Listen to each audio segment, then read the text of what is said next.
Wynton was and is famously very opinionated concerning music. To him, all jazz, or what is acoustic. So anything past 1965 in terms of avant-garde is not really jazz, and anything from the 70s that was fusion, or beyond the 70s that was fusion, was also not jazz. This idea came strongly from the influence of Stanley Crouch, a close friend of his that he met after leaving for Juilliard. Crouch is famous for saying in his article, The Selling Out of Miles Davis, written in 1986, that Davis squandered his talents and emulated the drag queen, Prince, in an ongoing effort to cash in.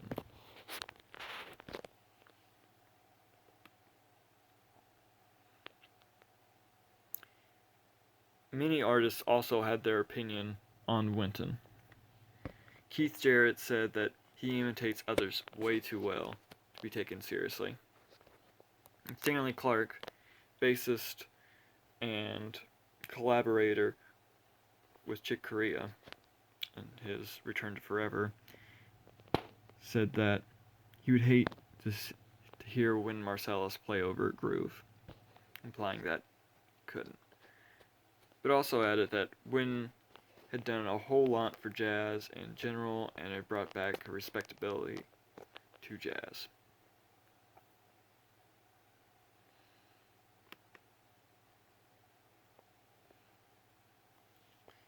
In 1986, Wynton Marsalis famously confronted Miles Davis, who had had some strong words about Wynton and his playing, but Marsalis had also had some strong words towards him, so he wanted to face that off in person. He described Miles Davis's playing after his return to jazz as a general who betrayed his country. Miles Davis was playing pop-inspired tunes by Cyndi Lauper and Michael Jackson around that time. But at the 1986 Vancouver Jazz Festival, Marsalis walked on the stage while Miles Davis's band was performing, and he brought his horn with him. It was his intention to start playing and basically fight Miles Davis with his horn and back up everything he said through music. But Davis did not give him the chance to do that and simply stopped the music and in a heated moment yelled at him until he went off stage. Marsalis said he wanted to combat the things that Davis had said about him with his horn. And Davis had said that Marsalis whispered to him that someone else had sent him onto stage. This quote, they. So, whichever version that is, I'm not sure. But, yeah.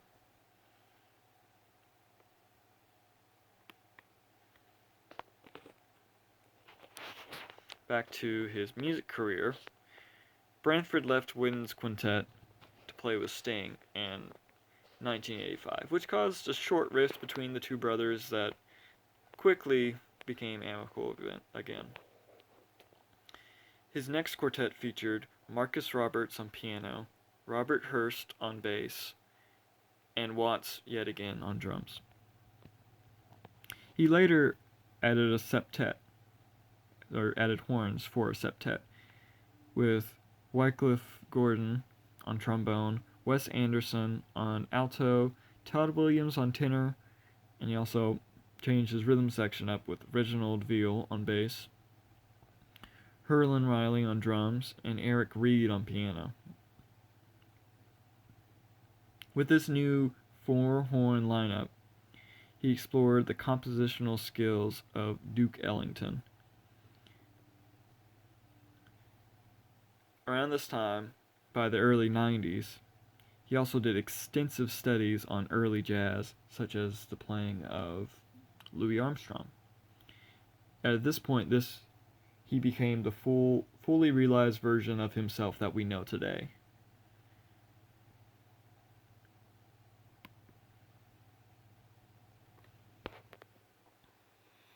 In 1997, Marsalis's Blood on the Fields was the first jazz-based work to win a Pulitzer Prize.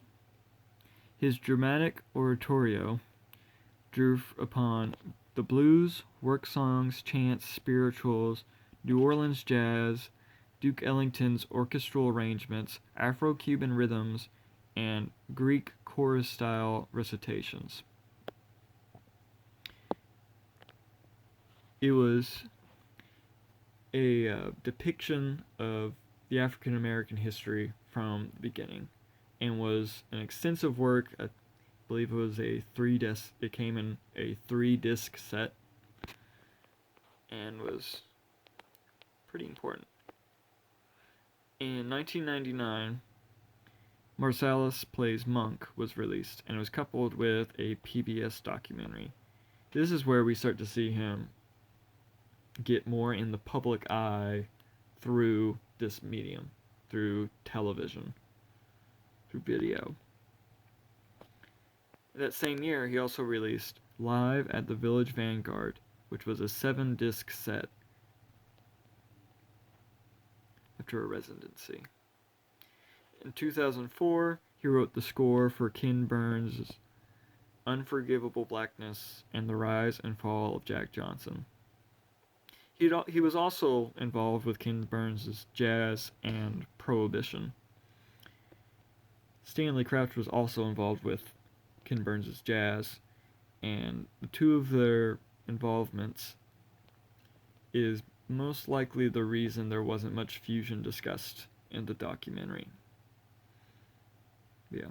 But after that, he did further works with Willie Nelson and Eric Clapton, Norah Jones.